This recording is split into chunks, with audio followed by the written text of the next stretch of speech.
Hello everyone, myself Gautam Kumar, Assistant Professor, MMIC TBM, Management Market Research, DIPTB University. My subject is System Analysis and Design and the subject code is BC204. And today we are going to discuss about the feasibility study, feasibility report and oral presentation. Content for the session are introduction to feasibility study, the definition of feasibility, types of feasibility, steps involved in feasibility analysis and feasibility report, oral presentation and references. As we have already discussed in previous lecture, when we are working on the recognition of need and determination of user request. What we have done throughout the process of initial investigation or during the initial investigation, what we have done? We have performed several activities like recognition of need, why we need a system development or improvement in a current system or fully new developed system for the organization. User requirement determination, what user is asking for to make changes or develop in the system, and initial investigation is launched to study the existing system and verify the problem. Verification of objectives, constraints and required output. Feasibility study is done to determine what the candidate system is to do by finding its expected performance, and a feasibility study is carried out to select the best system that meets performance requirements. Basically, feasibility study is done to find the selection out of many alternative that suits the requirement of the users. Or we can understand that a feasibility study is an assessment of the practically of a proposed project or system. A feasibility study aims to objectively and rationally uncover the strengths and weakness of an existing system or proposed system. Feasibility study answer the three key questions. These are as mentioned, like, is there a new and better way to do the job that will benefit the user? So, we are finding the alternate solutions, and what are the cost and savings of the alternatives. At the second point, we are performing the economical analysis. We are doing some cost and benefit analysis, and the feasibility study give the answer for the question, what are the cost and saving for the alternative options to develop a system. What is recommended? The third one, what is recommended means that question answer gives by the given by the feasibility study, what is recommended changes and modification in system to meet the user requirement. Such type of answers can be find out through the feasibility study.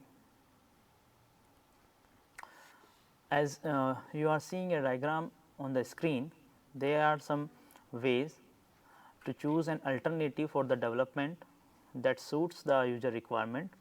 Like, first of all, we have to identify the implementation alternatives. We perform some analysis and study, and we try to find out the implementation alternative that can be replace the existing system or make a new system for the organization.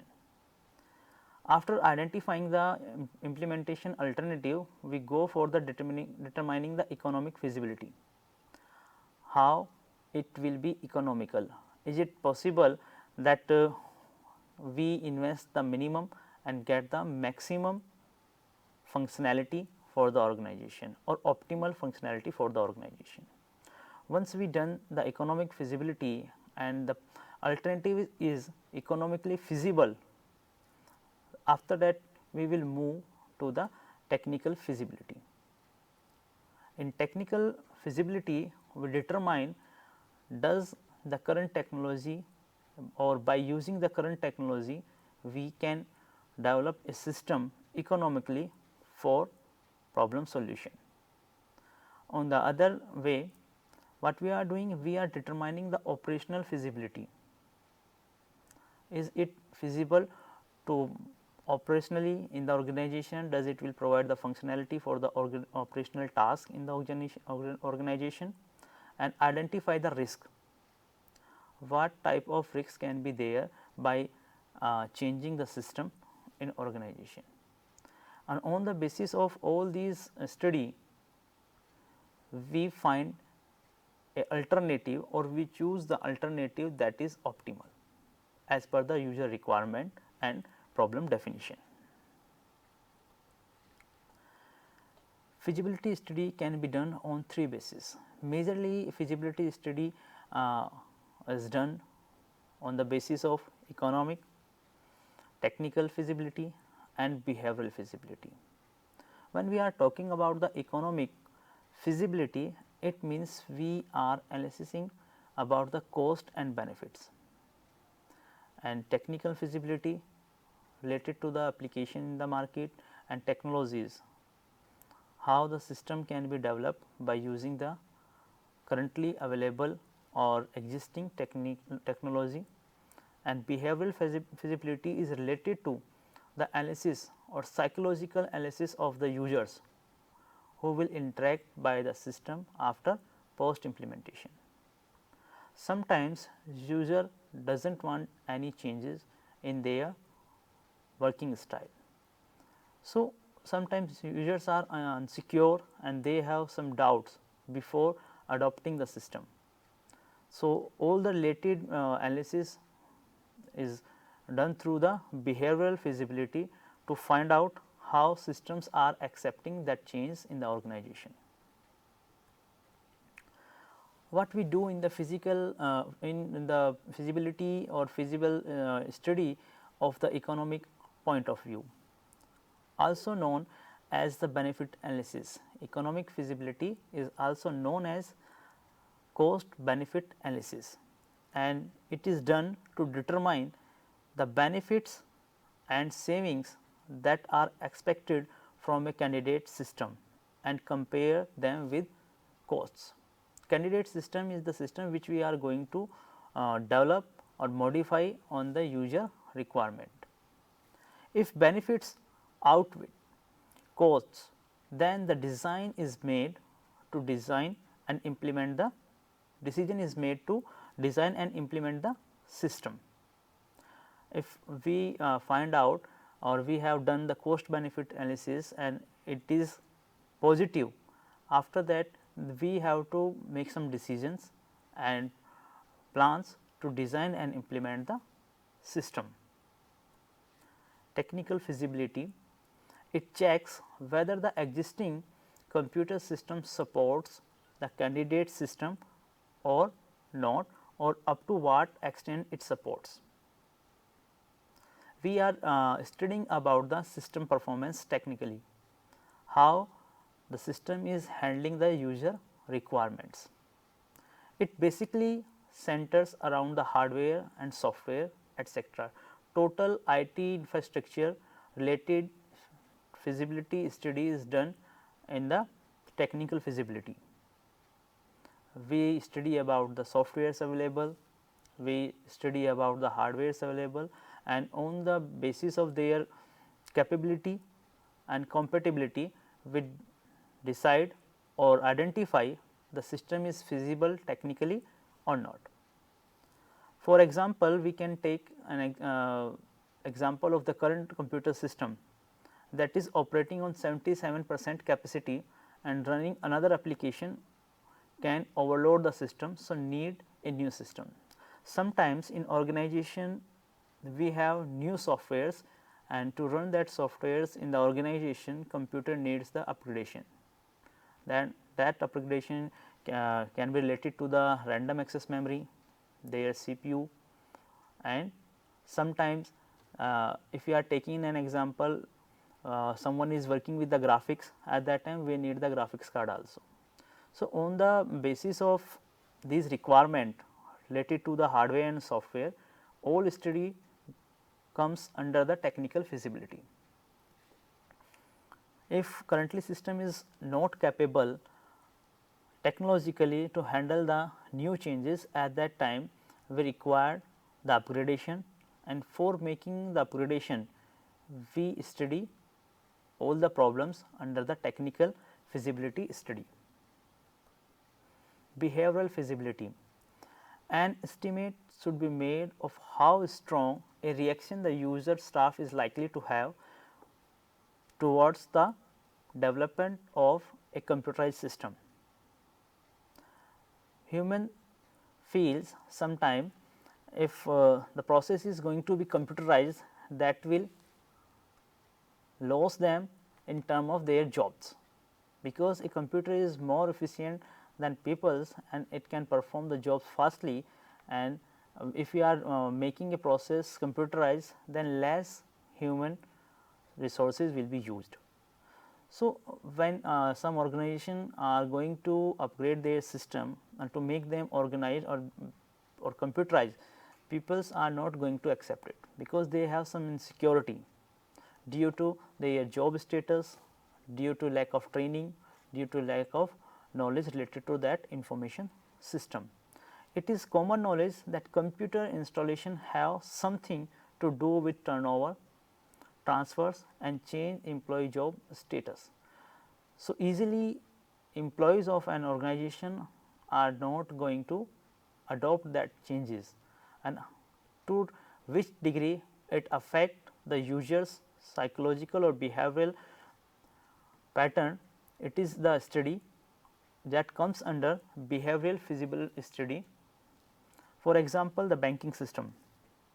Before the computer, all the work was done manually and it will took time and human resources. So, staffs have a stability in their job, but after the computerization the staff has been reduced, because mostly all the things or all the process are handled by the computerization or information system that has been implemented in that bank.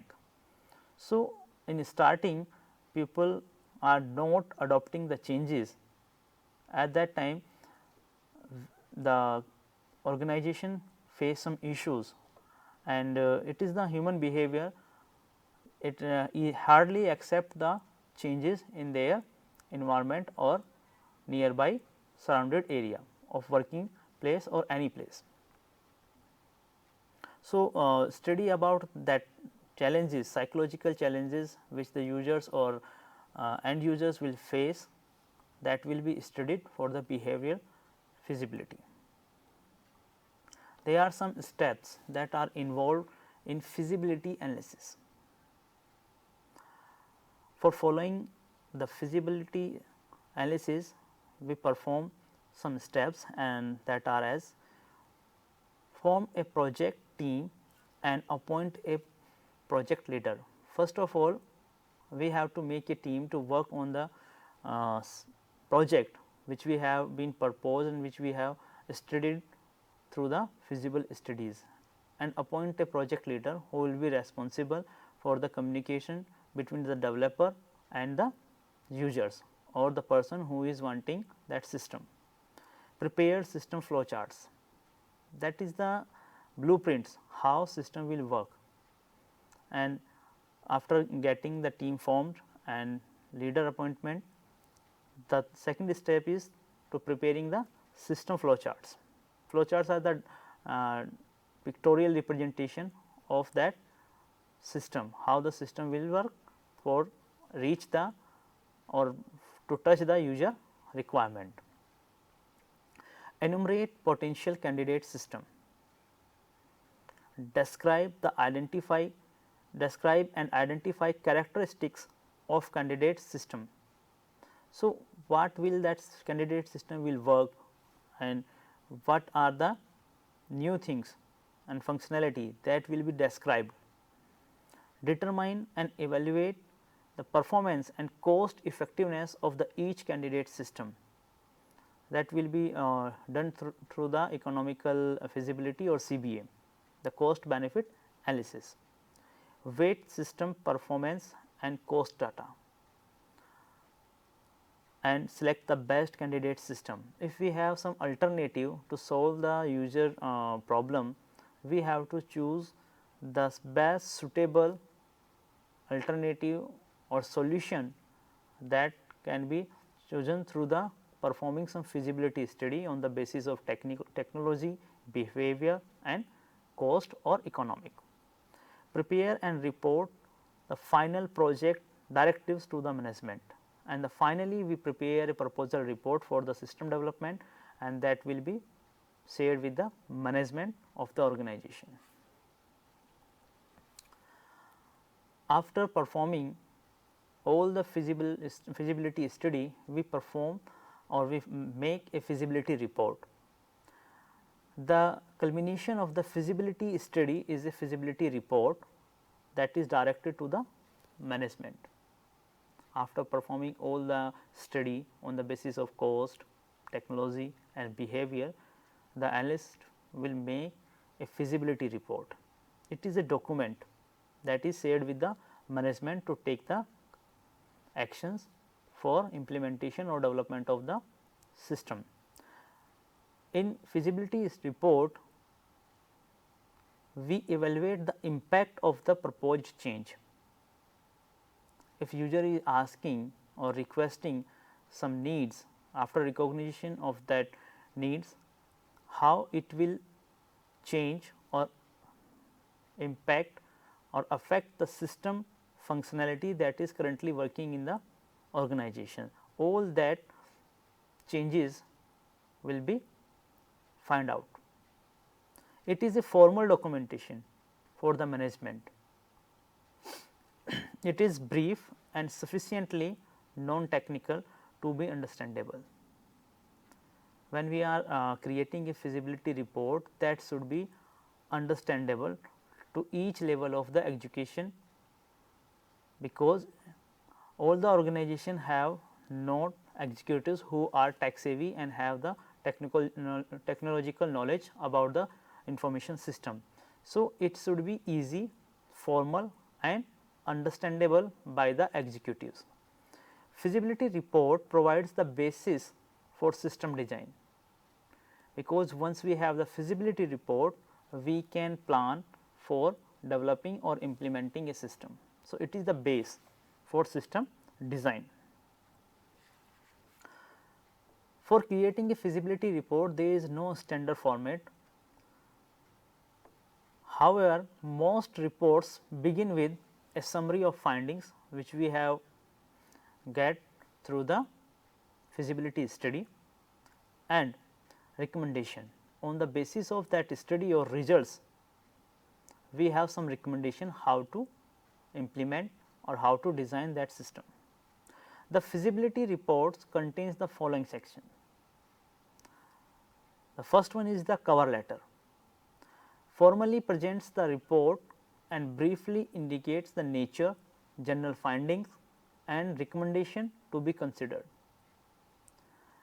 Second section is the table of contents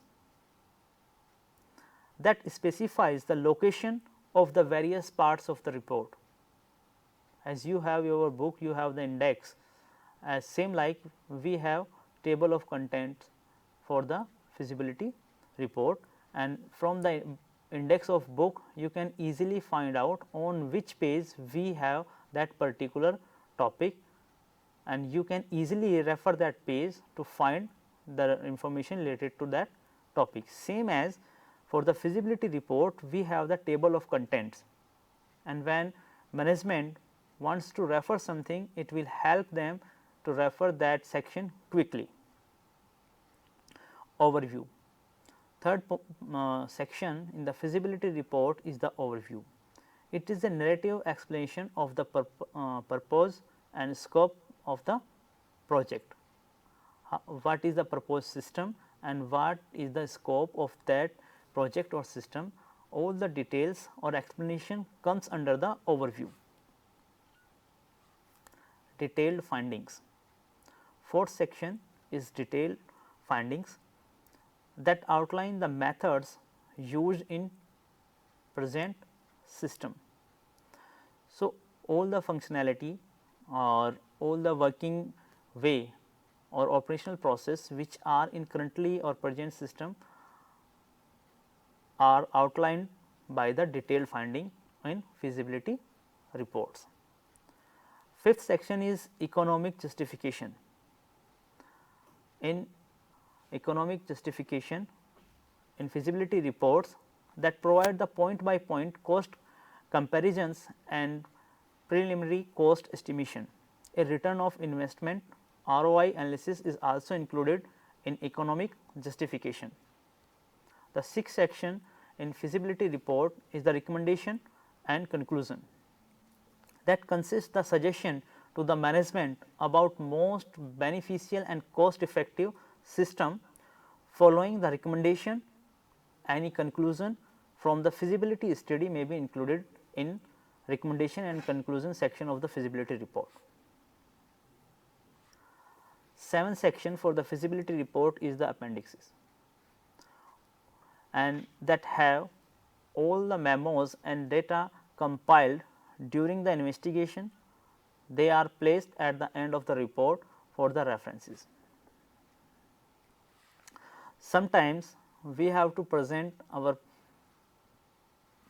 proposed system orally to the parties involved in the system implementation and development. The oral representation or presentation is not a polished as a written reports, because written reports are the formal documents and all the things or all the detailed study is compiled in the form of a report, and that is well organized and well managed by the analyst. But oral representation of the project or oral presentation to the parties who are involved in system development is a sometime rough way. There is no formality. The oral presentation has several important objectives. The requirements of the person who gives an oral presentation are: first of all, the analyst or the person who is going to orally represent the system, or for the oral presentation some skills are required. The first skill is the communication skill and knowledge about the candidate system. Second is the ability to answer the questions and clarify the issues and pick up on the suggestion.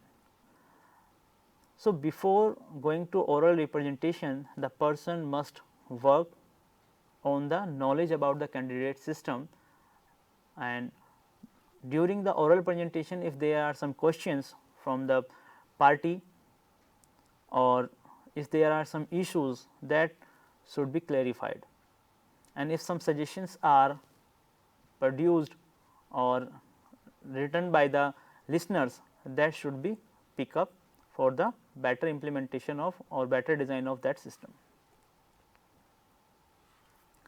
An oral presentation can be of three types, or the aim of the oral presentation is based on the three basic criteria, that are informing, confirming and persuading.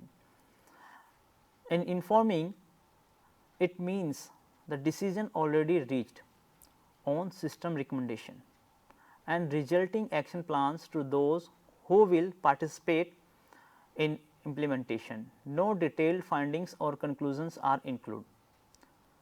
If oral presentation have the nature of the informing, at that time we have done almost all the work related to the recommendation and design. Now, we are just informing how it will be executed for the system design and implementation. There is no detailed study about the findings of the feasibility study. At that time, the analysis is just informing, that will be in such a manner. The confirming, if oral representation is of the nature of confirming, at that time the purpose of that oral presentation is to verify the facts and recommendation already discussed and agreed upon. Because we have already discussed the prototyping in system development and life cycles, at that time we are providing a prototype to the users to work with it, and if users have some recommendation and some needs of upgradation and modification, we modify that module or that model, and again we give that model or working system to the users for getting the feedback about the desired system. Once the requirement of the user is met, that system will be finalized. So, after performing all these things, in confirming oral presentation, we are confirming that system is look like that and work with that patterns, and the confirming oral representation takes place once the recommendation already discussed and agreed by the both of the party for the development side and the organization side. The persuading oral representation is something we are convincing the executives to agree with the recommendation.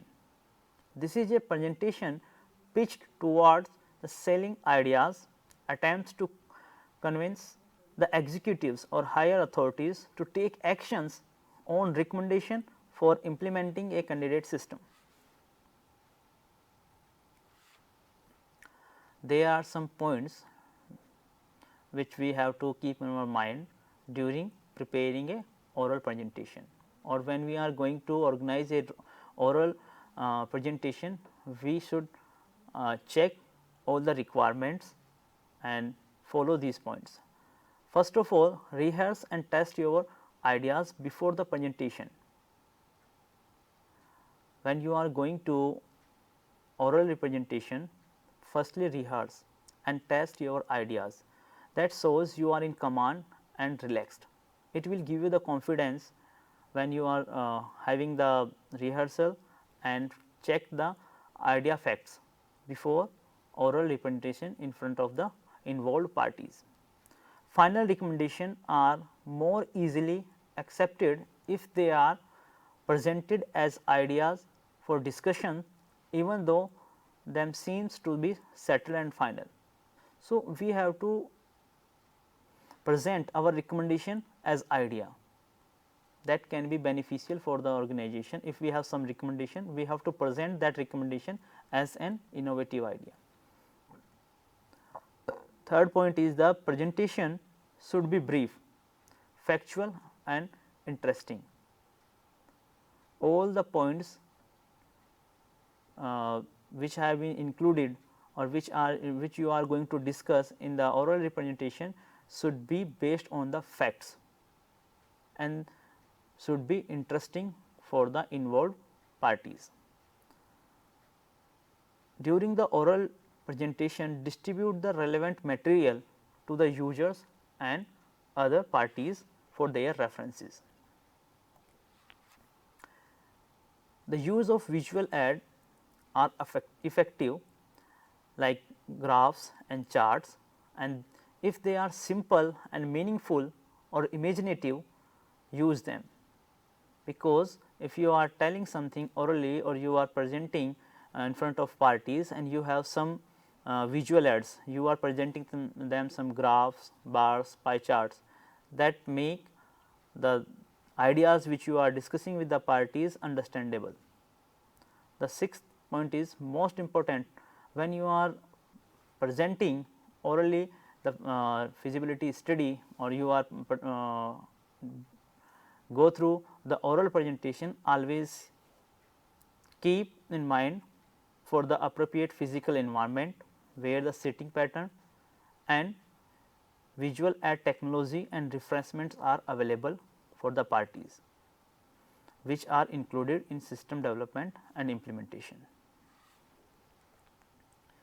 These are the reference for the slide. Thank you.